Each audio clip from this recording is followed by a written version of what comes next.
Hello students, आज हम करने जा रहे हैं एक्सरसाइज 1.1 का question number 3। Find the LCM and HCF of the following integers by applying the prime factorisation method. हमें क्या बोला है कि ये हमें इंटीजर्स दिए हुए हैं, इन सभी के एलसीएम और एचसीएफ निकाल के बताओ, वो भी प्राइम फैक्टराइजेशन मेथड से। ठीक है, तो सबसे पहले हम फर्स्ट पार्ट करते हैं। हमें नंबर्स क्या दिए हैं, 12, 15 और 21। तो सबसे पहले हम क्या करते हैं, 12 के प्राइम फैक्टर्स निकाल के देखते हैं कि हमारे पास क्या आता है। ठीक है, तो 12 जो है वो 2 सबसे छोटा प्राइम नंबर हमारे पास 2 है, तो 2 से डिवाइड होके 12 क्या आएगा, 6। अब 6 को 2 से डिवाइड करेंगे तो हमारे पास आएगा 3। अब 3 को 3 से करेंगे तो आएगा 1। तो 12 के प्राइम फैक्टर्स क्या निकले हैं हमारे पास, 2 इंटू 2 इंटू 3, यानी कि 2 की पावर 2 और 3 की पावर 1। ठीक है, नेक्स्ट नंबर हमें क्या दिया है, 15। तो अब 15 के प्राइम फैक्टर्स निकाल के देख लेते हैं। 15 जो है वो 2 से डिवाइड तो होगा नहीं, यानी कि नेक्स्ट प्राइम नंबर क्या है, 3 से डिवाइड होके आएगा 5। अब 5 जो है वो खुद ही एक प्राइम नंबर है, 5 से डिवाइड होकर क्या आएगा, 1। तो हमारे पास 15 के प्राइम फैक्टर्स क्या निकले हैं, 3 और 5। ठीक है, तो इनको पावर्स की फॉर्म में लिख लीजिए, 3 की पावर 1 और 5 की पावर 1। ठीक है, नेक्स्ट हमें नंबर क्या दिया हुआ है, 21। ठीक है, अब 21 के निकाल के देख लेते हैं कि क्या प्राइम फैक्टर्स होते हैं। अब 3 से इसको डिवाइड करेंगे तो यहाँ पे 7 आएगा, 7 से 7 को डिवाइड करेंगे तो 1 आएगा। तो 21 के प्राइम फैक्टर्स क्या निकले हैं, 3 इंटू 7, इसको पावर की फॉर्म में लिख लीजिए, 3 की पावर 1 मल्टीप्लाई में 7 की पावर 1। तो हमें बोला गया है एलसीएम और एचसीएफ निकालो। एलसीएम निकालते हैं सबसे पहले इन तीनों नंबर्स का। क्या आएगा, सबसे पहले तो आपने चेक करना है कि हमारे पास नंबर कौन कौन से हैं। देखते हैं, हमारे पास 2 है, 3 है, और कौन सा नंबर है, 5 है, और कौन सा है, 7 है। इसके अलावा तो आपके पास कोई नंबर नहीं निकल के आया प्राइम फैक्टर में। ठीक है, अब क्या करना है, आपने 2 लेना है, वो भी सबसे बड़ी पावर वाला यानी कि 2 की पावर 2। ठीक है, अब 3 लेना है, 3 सबसे बड़ी पावर, सब में ही 1 पावर में है तो 3 ले लिया आपने।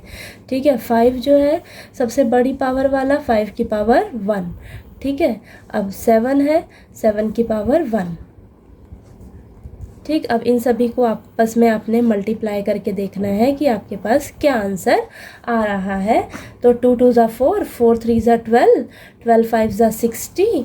अब इतना क्या आंसर आया, 60 इंटू 7।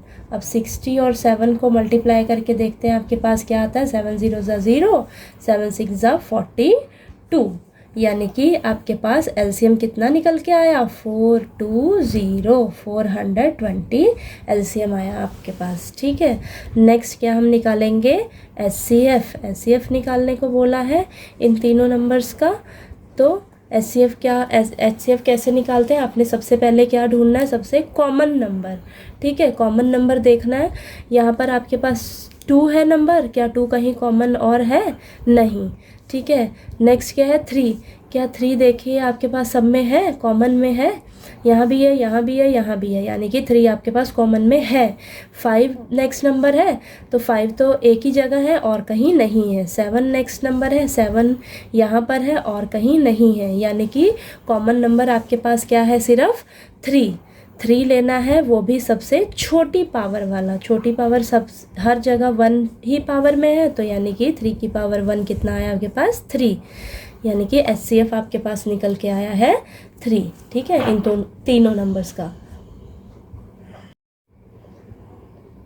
नेक्स्ट सेकंड पार्ट में हमें नंबर्स दिए हैं 17, 23 और 29।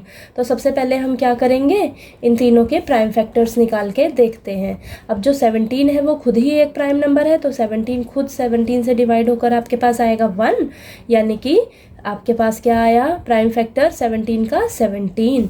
ठीक है, नेक्स्ट नंबर आपके पास है 23 खुद ही एक प्राइम नंबर है, तो ये 23 से ही डिवाइड होकर क्या आएगा, 1। तो 23 के भी प्राइम फैक्टर्स क्या निकले हैं, 23। ठीक है, 29 है नेक्स्ट नंबर, 29 के प्राइम फैक्टर्स क्या होंगे, खुद ही एक ये प्राइम नंबर है, तो ये 29 से ही डिवाइड होकर आएगा 1। तो 29 के प्राइम फैक्टर्स क्या निकले हैं, 29। ठीक है, तो अब क्या करेंगे, हमें एलसीएम और एचसीएफ पूछा है निकालने के लिए, तो एलसीएम सबसे पहले इन तीनों नंबर्स का निकालेंगे कि क्या आता है हमारे पास। अब क्या करेंगे, हमारे पास कौन कौन से नंबर हैं, 17 है, 23 है, 29 है, यही नंबर्स हैं, इसके अलावा तो कोई नंबर नहीं है। तो इन सभी को आपस में क्या करना है आपने, मल्टीप्लाई। ठीक है, अब इनको मल्टीप्लाई करके देखते हैं कि हमारे पास क्या आता है। तो 17 को सबसे पहले हम 23 से मल्टीप्लाई करके देखते हैं क्या आता है। 3 7 ज़ा 21, 3 1 ज़ा 3, 3 और 2 ऐड करेंगे 5 आ जाएगा, 2 7 ज़ा 14, 1 ऊपर कैरी, 2 1 ज़ा 2 और ये 3 हो जाएगा। ठीक है, 193, 391 आया। अब इतना हमारे पास क्या आया है, 391। अब इसको 29 से मल्टीप्लाई करके देखते हैं कि क्या आता है। 391 को 29 से मल्टीप्लाई करते हैं, 9 1 ज़ा 9, 9 9 ज़ा 81, 8 ऊपर कैरी, 9 3 ज़ा 27, 27 और 8 कितना हो जाएगा, 35। ठीक है, अब 2 1 ज़ा 2 हो गया, 2 9 ज़ा 18, 1 ऊपर कैरी, 2 3 ज़ा 6, 6 और 1 कितना हो जाएगा, 7, 9, 2 और 1 प्लस करेंगे तो 3, 8 और 5 को प्लस करेंगे तो 13, 13 और यहाँ पे 1 कैरी गया तो 7 3 10, 10 और 1 ऊपर कैरी ऐड करेंगे तो 11 हो जाएगा।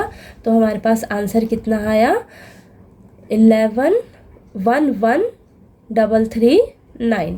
ठीक है, ये आपके पास एलसीएम निकल के आया है इन तीनों नंबर्स का। ठीक है, नेक्स्ट निकालेंगे हम एचसीएफ। एचसीएफ देख रहे हैं आप, इसमें तो कुछ कॉमन आपको दिख नहीं रहा है। ठीक है, पर आप एक चीज़ देख रहे हो, 17 के साथ अगर हम 1 मल्टीप्लाई करें तो मेरे पास 17 ही मिलेगा। 17 इंटू 1 17, 23 इंटू 1 23 और 29 इंटू 1 करेंगे तो 29। यानी कि आपके पास जो 1 है ना वो कॉमन है सभी में। अगर आपको कोई कॉमन नंबर नहीं दिख रहा है तो आपके पास कॉमन नंबर क्या आएगा, 1। तो हम इसे ऐसे लिख लेते हैं कि एचसीएफ इन तीनों नंबर्स का निकल के आया है 1। ठीक है।